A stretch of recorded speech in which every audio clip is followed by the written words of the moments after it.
Hello everyone and welcome back. Today we're going to discuss pre-trained models in machine learning, but I'll start from a distance with a story about a robot named Alita from the film of the same name. Picture a distant future. A doctor finds a cyborg's head in a scrapyard. This head contains the brain of a girl named Alita, but her body is completely destroyed. The doctor decides to help her and creates a new cybernetic body for her. But this body isn't empty. It already has martial arts programs recorded in it, warrior reflexes, skills that have been developed over years. When Alita wakes up, she doesn't remember her past, but her body knows how to fight, how to move, how to defend herself. She doesn't need to learn to walk or fight from scratch. All these skills are already in her new body. But now, she needs to learn to apply these ready-made abilities in new situations. For example, playing a futuristic sport called Motorball. This story correlates perfectly with today's topic because essentially pre-trained models work exactly like Alita's cybernetic body. They are ready-made bodies for artificial intelligence that already know how to perform certain tasks, and we can adapt them to our needs. But before we dive into technical details, let's understand why this is needed at all. Creating artificial intelligence from scratch is like building a cybernetic body from the very beginning. It requires enormous resources, time, and expertise. It's much easier to take an already prepared body and adapt it to your tasks. Going back to models, their training can be expensive. First, data must be prepared, then the model must be trained. The first activity can consume large volumes of human resources. The latter requires lots of computing power. What does this mean in simple terms? Imagine you want to teach a computer to recognize cats in photos. You'd need to collect thousands of cat photos, label each one. This is a cat. This is not a cat. Then the computer would have to study all these photos. This requires a lot of people's time and powerful computers. Many organizations don't have access to these resources. So what do? This is where pre-trained models come to the rescue. A cheaper and often more effective alternative is to use a pre-trained model. This provides similar functionality and is used as a foundation for creating a new model. Back to Alita. The doctor could have created a completely new body for her, studying anatomy, biomechanics, developing every detail. But instead, he took a ready-made cybernetic body that already knew how to move, fight, and react to danger. Similarly, if you need an image classifier, that is, a program that can determine what's depicted in a photo, you can take a ready-made model that's already trained to recognize objects. For example, if we need an image classifier, it can be trained using the publicly available ImageNet dataset.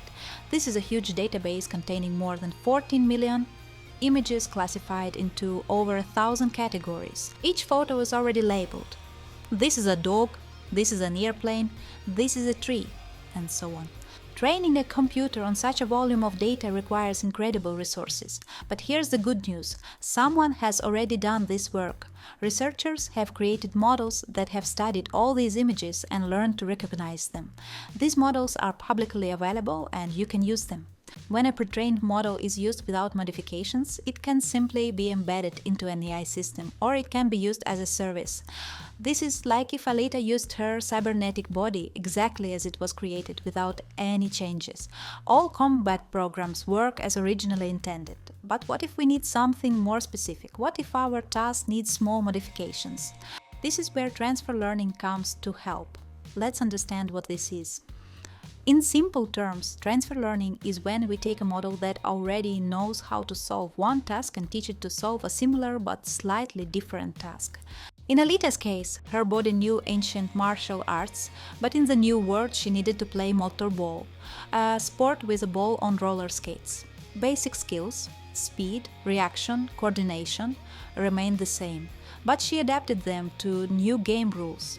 Let's see how this works technically. Transfer learning is used on deep neural networks. A neural network is a computer program that works similar to the human brain. It consists of layers.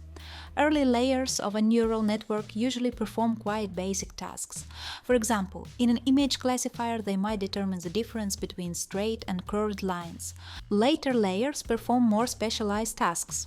For example, distinguishing between different dog breeds. This is very similar to Alita's body. Basic functions: balance, movement coordination, reaction speed. These are like early layers. Specific combat techniques are like later layers. In our example, all layers of the image classifier, except the later ones, can be reused, eliminating the need to train the early layers. The later layers are then retrained to handle unique requirements for the new classifier. Imagine a model that can recognize different types of animals. We want to create a model that recognizes dog breeds. Basic skills, understanding shapes, colors, texture, remain the same, but we need to retrain the system to distinguish specifically dog breeds. In practice, a pre-trained model can be fine-tuned with additional training on new problem-specific data. It's important to understand that transfer learning effectiveness depends on task similarity. The effectiveness of this approach largely depends on the similarity between the function performed by the original model and the function required by the new model. For example, modifying an image classifier that identifies cat species to then identify dog breeds would be much more effective than modifying it to identify people's accents. Why? Because cats and dogs are similar objects. They have fur, paws, tails, ears. But accent recognition is a completely different task. It works with sound, not images. Similarly, it was easy for Alita to adapt combat skills for Motorball because both require speed, reaction and coordination. But if she had to become, say, a pianist, that would be much harder. Let's look at what pre-trained models exist. There are tons of them, especially from academic researchers. Some examples of such pre-trained models are ImageNet models like Inception, VGG, AlexNet, and MobileNet for image classification. There are also pre-trained NLP models. These are models for working with text, such as GPT, Google BERT, Claude, DeepSeek, and others. There are huge numbers of them now. Just to clarify, NLP stands for Natural Language Processing. When a computer learns to understand human language, it's like a library of ready-made cybernetic bodies for different professions. There are bodies for warriors, for scientists, for artists. Choose the suitable one and adapt it to your task. It seems like this approach has only benefits, but there are actually risks too. In the film, Alita didn't know about her past. She didn't understand what programs were embedded in her cybernetic body, what hidden functions might suddenly activate. This created danger for her. Similarly, using pre-trained models and transfer learning involves risks that need to be understood. These risks include several important points. The first risk is lack of transparency. A pre-trained model may lack transparency compared to an internally created model. What does this mean? When you create a model yourself, you know what data it was trained on, what decisions were made during development. But when you use a ready-made model, you might not know all the details. This is like if the doctor who created the body for Alita didn't leave an instruction manual. The body works, but nobody knows exactly how. The second risk is insufficient test similarity. The level of similarity between the function performed by the pre-trained model and the required functionality may be insufficient. Also, this difference may not be understood by the data scientist. In simple terms, you think the tasks are similar, but they are actually too different. For example, you take a model for recognizing human faces and try to adapt it for recognizing animals. These are completely different tasks. The third risk is related to data preparation. Differences in data preparation steps used for the pre-trained model during its original development and the data preparation steps used when this model is then implemented in a new system may impact the resulting functional performance. What does this mean in practice? Imagine the original model was trained on photos taken in daylight, but you want to use it to work with photos taken at night. The data is prepared differently and the model may work poorly. Going back to Alita, this is like if her body was calibrated for low-gravity combat, but now she needs to fight in completely different conditions. The fourth risk is inheriting problems. Shortcomings of the pre-trained model are likely to be inherited by those who reuse it and may not be documented. For example, inherited biases may not be obvious if there's a lack of documentation about the data used to train the model. We'll discuss this in detail in subsequent lectures.